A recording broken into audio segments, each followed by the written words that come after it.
अभी हाल ही में ET now की एक रिपोर्ट के अनुसार एलआईसी एडवाइजर्स के लिए एक अच्छी खबर आ रही है। यानी आईआरडीए अपने कमीशन स्ट्रक्चर में चेंज करने वाली है, जहां पर सबसे हाईएस्ट जो कमीशन है वो एलआईसी के इंडिविजुअल एजेंट्स को प्रदान की जाएगी।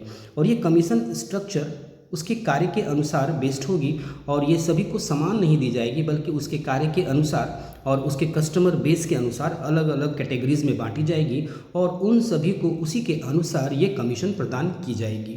और यहाँ पर जो सबसे ऊपर होगा वो इंडिविजुअल एजेंट होगा, क्योंकि उसकी मेहनत सबसे अधिक होती है और इसी मेहनत इसी परिश्रम के आधार पर ही ये कमीशन का स्ट्रक्चर तैयार किया जाएगा और उसी के अनुसार ये कमीशन दी जाएगी। तो ये जो कमीशन स्ट्रक्चर है इसको एफोर्ट बेस्ड कमीशन स्ट्रक्चर कहा जा रहा है। यानी एफोर्ट बेस्ड कमीशन स्ट्रक्चर के अनुसार ही जो जितना अधिक एफोर्ट लगाता है, जितना अधिक परिश्रम करता है, उन्हीं के अनुसार ये कमीशन दी जाएगी। इस कारण इस स्ट्रक्चर को नाम दिया गया है एफोर्ट बेस्ड कमीशन स्ट्रक्चर। तो जैसा कि ये बताया जा चुका, इंडिविजुअल एजेंट्स सबसे अधिक एफोर्ट लगाते हैं तो उनको सबसे अधिक इस स्ट्रक्चर में कमीशन मिलेगा। और जो दूसरे नंबर पर होगा वो ब्रोकर होगा, क्योंकि एजेंट के बाद ब्रोकर ही है जो अधिक परिश्रम करते हैं और एजेंट्स के रूप में वो काम करते हुए अधिक से अधिक लोगों को इंश्योरेंस सेक्टर से जोड़ने का प्रयास करते हैं, अधिक से अधिक इंश्योरेंस सेल करते हैं।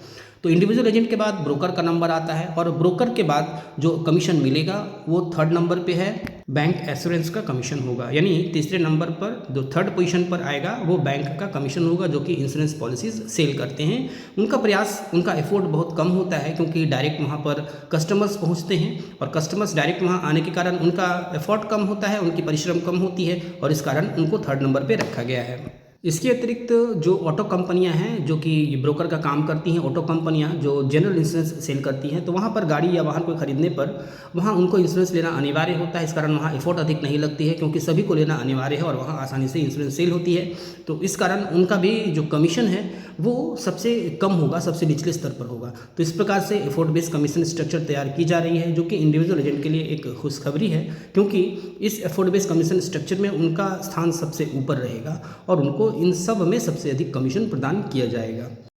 इसी तरह के इंश्योरेंस से एजेंट्स से रिलेटेड इंपॉर्टेंट न्यूज़ के लिए, इंपॉर्टेंट खबरों के लिए, साथ ही प्रैक्टिकल ट्रेनिंग के लिए और किस तरह से आप मार्केट में आगे बढ़ेंगे, किस तरह से आप ऑनलाइन काम करेंगे, इन सब की जानकारी प्राप्त करने के लिए इस चैनल को आप ज़रूर सब्सक्राइब कर लें, क्योंकि यह चैनल केवल और केवल एलआईसी एडवाइज़र के लिए ही बनाई गई है। तो इस चैनल को आप जरूर सब्सक्राइब कर लें, साथ ही बेल आइकन को ऑल पर सेट कर दें, जिससे जब भी कोई नई वीडियो अपलोड हो तो उसका नोटिफिकेशन आपको प्राप्त हो जाए। साथ ही अन्य एलआईसी एडवाइज़र्स के बीच इस वीडियो को ज़रूर शेयर करें, जिससे कि इस पॉजिटिव खबर से वो भी लाभान्वित हो सकें। Thank you.